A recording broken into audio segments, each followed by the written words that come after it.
So the Aljamain Sterling has called out the Diego Lopes, and this should be a fun one.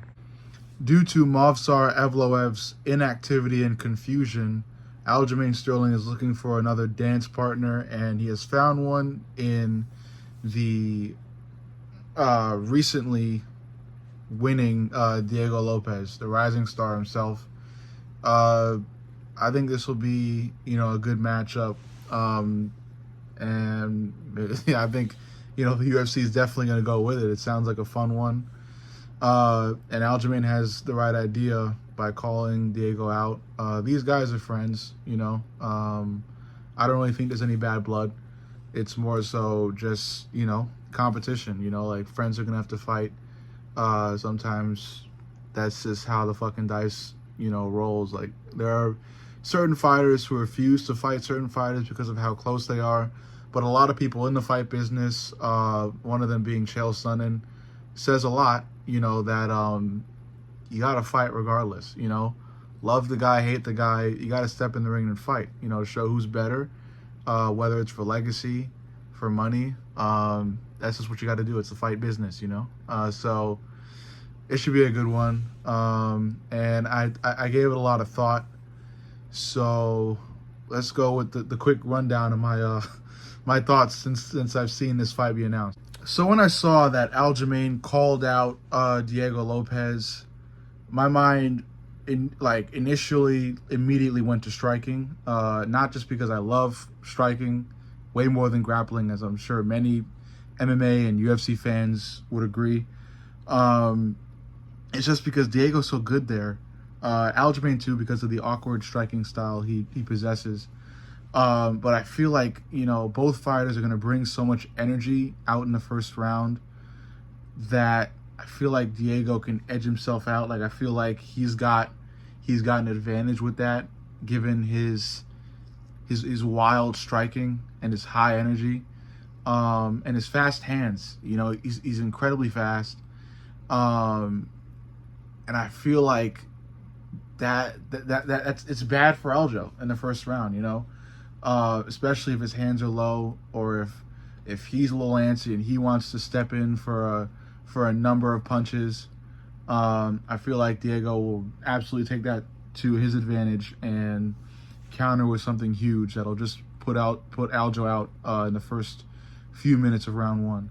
I mean, no disrespect to Aljamain Sterling when saying that, because he's an amazing fighter and his resume speaks for itself.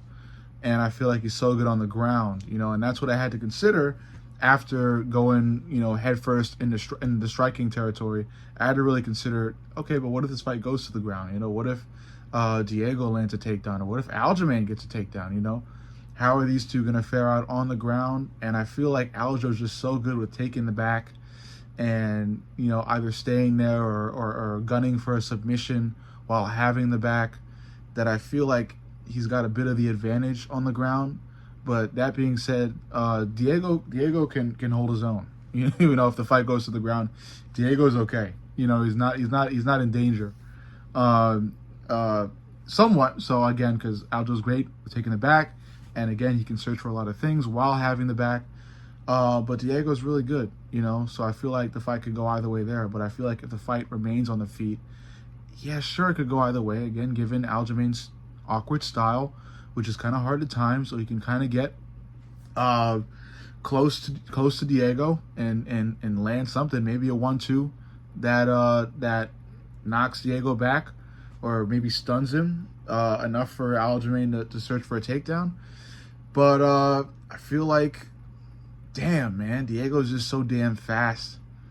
It's going to be hard for Aljo, So I feel like if the fight remains on the feet, or if Diego can keep it on the feet, he's got the edge, So my first prediction, before even considering grappling, was Diego Lopes winning via TKO late in the fight.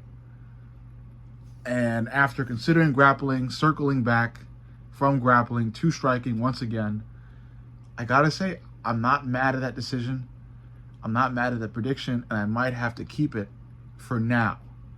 I have to do more research. I have to watch more fights. Totally understand that. This is not a solid pick, but this is just my discussion of it. And I'm going to go with Diego for now. You know, he's so fast. Both fighters will bring the high energy as soon as the fight starts. They'll be gunning for something wild.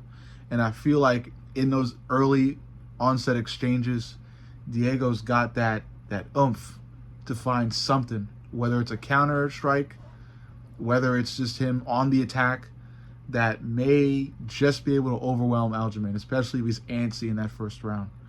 But, you know, again, Aljo's got balls. He's got the guts to call for what he wants. And since Movsar Evloev is, you know, inactive, or whatever you want to call it, he's looking for somebody to dance with. He's looking for a dance partner, and he needs one. You know, he needs one to stay relevant and to climb in the lightweight rankings. So what better way than to call out the rising star, and if you can get a win out of this, make a good case for a title fight, you know? And Aljo's no guy to mess around with. Very skillful. I know he lost to O'Malley. It's the fight game. You make decisions and you pay for them. You know, whether you're gunning for something, whether you're a little too hesitant, all that can end, whether it can end in your favor or it completely couldn't. You know, it could fuck up your whole fight and your whole career. So, you know, it's a toss of a coin, really. But again, there's stuff you could do to prepare and in fight camp, and you can study your opponent. You can try to, you know, pay your opponent's fight camp a certain amount of dollars to get some fight recordings, like Ian Gary kind of accused MVP of doing. But it really does depend. It really does depend. So after analyzing all of that, my best go at it is going to be with Diego winning this late in the fight via technical knockout. I feel like he'll be able to hang in there, utilize his speed, and somehow find Aljamain's chin while being able to keep the fight on the feet. That's what I got to stick with for now. And if I change my mind, I will upload it and tell you guys first things first. Anyway, thank you all for watching. Fuck y'all. There you do, out.